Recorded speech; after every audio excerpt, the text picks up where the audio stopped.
BPFआ मोनसे पापीराज सालायलांबाय। समाव BPFनि जि माने मोनसे पापीराज मोनसे सोलिलांबाय। MGN रेगानि ओंथिखौ मोनथिया आरो गियान गैया BPFनि दैदेनगिरिफोरा।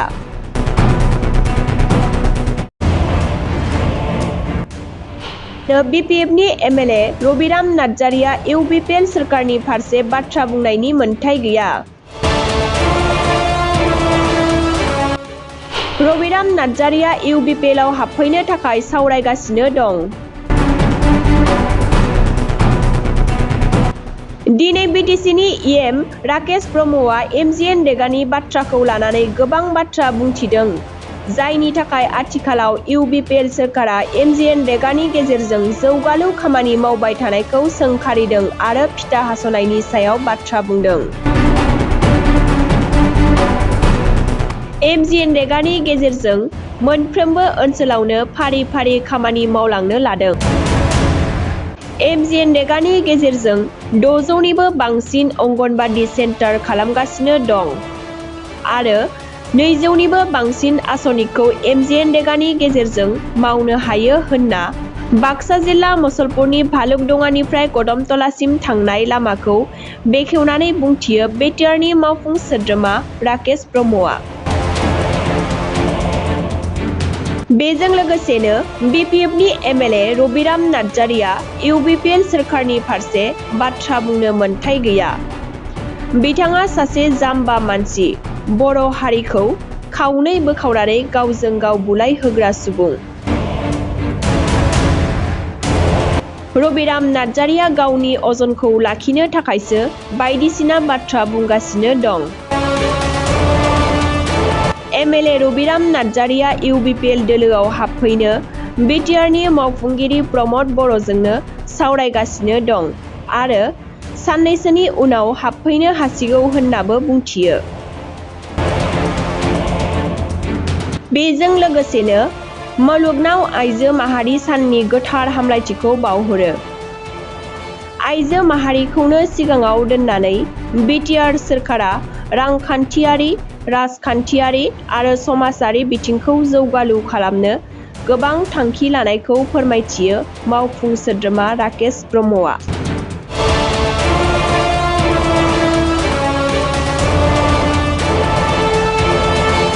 समाव BPFनि जि माने मोनसे पापीराज मोनसे सोलिलांबाय। बे पापीराज सोलिनाय समाव बिथांमोना एथ'राब मोजां मोनसे आसनि, जायखौ जों MGN रेखा मेन रेखा होननानै जों मिथिगौ, बे आसनिखौ बिथांमोना गावसोरनि जि माने अमा बुन्दा फिनाय मोनसे गन्द्रा बानायोमोन। बे समाव बायदि राजाया मिथिगौ। बे अमा बुन्दा बुन्दि फिग्रा मोनसे गन्द्रानि दाना हिसाबै MGN रेखाखौ बाहायदोंमोन। खारन बिथांमोना जेब्लानो माने बबेबा खामानि मावोमोन, रायजोनो खोन्थाया गाला, रायजोजों खुनु माने रायलाया गारा, रायजोजों माने खै थाखानि खामानि बे खोथाखौ खोन्थाया गारा बिथांमोना जाख्ल'नायनि धान्दा लानानै, जाख्ल'नायनि सुबिदा लानानै बा अमा बुन्दाफोरनो दाना होनो सुबिदा होनो थाखाय बिथांमोना बे आसनिखौ बाहायोमोन। बेखायनो आं बुंनो सानदों बिथांमोना MGN रेखानि सायाव जेबो गियान गैया। जाय गियानखौ दिनै जोङो सरकाराव फैनाय लोगो लोगोनो जोङो दिनै 600थानिबो बारा MGN रेखानि दारैनो जोङो दिनै मोनसे मडेल मोनसे जोङो अंगनबादि बानायनो हादों। आरो बेनि बादैबो जों गोबां माने IBS माने पार्सनेलि मानसिफोरखौ माने रांखान्थियारि लाभालाब जानो थाखाय बांसिन फैसा खामायनो थाखाय जोङो सुबिदा होदों। आरो MGN रेखायाव 200थानिबो बारा माने आसनि जों बेयाव सुबिदा लानो हायो। आरो बे गासैबो सुबिदाखौनो जोङो एइबार जोंनि समाजखान्थियाव होनो थांगासिनो दङ। दा बेखौ नुनानै बिथांमोनहा हिंसा जादों आरो सियाल बोरायफोर बादि बारि खनायाव थानानै आलथु फाल्थु खोथा आरो आं बां खोथाफोरखौ बिथांमोना बुंगासिनो दङ। बेवहाय रायजोआ बिराद माने हजाग जाखाबाय आरो रायजोआ बिसोरबायदि गावसोरबायदि जाम्बा आरो गैलिया। दा बुंनो थाङोबा गावसोरसो बांसिन जाम्बा आरोखि। रायजोखौ बिसोर जाम्बा बानायनो नागिरो, खिन्थु रायजोआ दिनै बे बेबायदि परिबेसाव गैला आरोखि।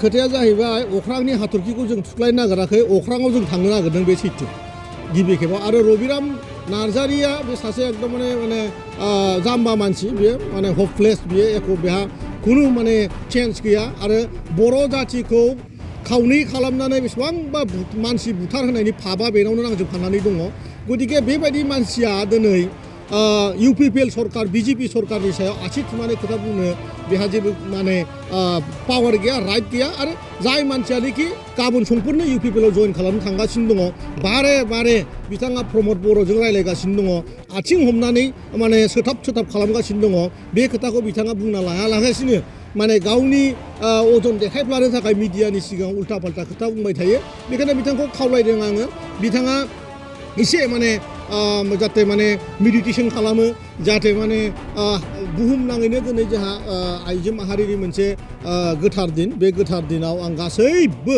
बुहुमनि आइजोफोरखौनो आं आंनि गोरबो सिंनिफ्राय अननाय बावहरबाय आरो बेबायदिनो जाहाथे बुहुम बिखायाव दिनै आइजो माहारियाबो जि रोखोमनि माने गोग्गोम थासारि बानायनानै गावखौनो माने गावखौ लाबोनो हाबाय बुहुमाव सिनायथि होनो हाबाय दिनै जेरैथिंबो माने आइजो माहारियानो दिनै साखा फाखा जाजोब्बाय बेबायदि जाहाथे थासारिखौ अराय सम लाखिलांबाय थानो हायो आं बिथांमोनसिम आंनि गोसो सिंनिफ्राय इसोरनिसिम गाबहरनाय थाबाय आरोखि जोङो हदाय जोङो आइजो माहारिखौ आगोलाव दोननानै जों खामानि मावनो सानदों खारन जोङो नैबे जोंनि जिखिनि बिटिआरआव जि गोदान जि आसनि जोङो पिक मिशनावबो जोङो आइजोखौनो आगोलाव दोननानै सेल्फ हेल्पआव खामानि मावदों आरो जिहेतु टेक्सटाइल बे टेक्सटाइल डिपार्टमेन्टआवबो जोङो आइजोफोरखौनो आगोलाव दोननानै जोङो गोबां क्लास्टार सेन्टार जोङो 200 क्लास्टार सेन्टार जों बानायनो थांगासिनो दं अलरेडि 70-80 अलरेडि कनस्ट्राक्सन खामानि सोलिगासिनो दङ गतिके आइजोफोरखौ